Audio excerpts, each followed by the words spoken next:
ಮೊನ್ನೆ ದೆಹಲಿ ಒಳಗ ಒಂದು 6 ವರ್ಷದ ಮಗು ಒಂದು ಬಲೂನದೊಳಗೆ ಬಣ್ಣ ಕಟ್ಟಿ ಕೆಳಗೆ ಹೋಗ್ಯದ, ಕೈ ಜಾರಿ ಬಿದ್ದೈತಿ.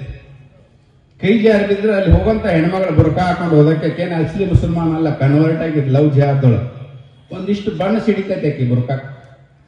ಆಕಿಗೆ ಯಾಕೆ ಬಣ್ಣ ಸಿಡಿಸಿದಿ ಅಂತ ಹೇಳಿ ಬಂದ ಅವ್ನು ಬಡದು ಕೊಲೆ ಮಾಡ್ತಾರ. ಆ ಕುಟುಂಬದ 24 ವರ್ಷದ ಹುಡುಗನ ಬಡದು ಕೊಲೆ ಮಾಡ್ತಾರ.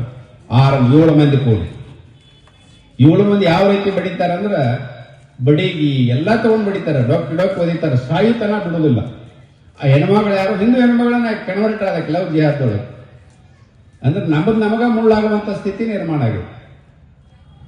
ಆದ್ರೆ ಇವತ್ತು ದೆಹಲಿ ಸರ್ಕಾರ 6 ಮಂದಿನ ಅರೆಸ್ಟ್ ಮಾಡ್ತೀವಿ, 7ನೇದು ಅವ್ನು ಸಿಗ್ಲಿಲ್ಲ. ಅವ್ನ ಮಣಿ ಕೆಡದ್ರೆ 3 ಅಂತಸ್ತು ಮನಿ ಐತಿ. ಇಂಥ ಕಾನೂನು ತಗೊಂಬರ್ ನೋಡೋಣ, ಯಾಕೆ ಭಾರತ್ ಮಾತಾ ಕಿ ಜೈ ಹೇಳೋದಿಲ್ಲ?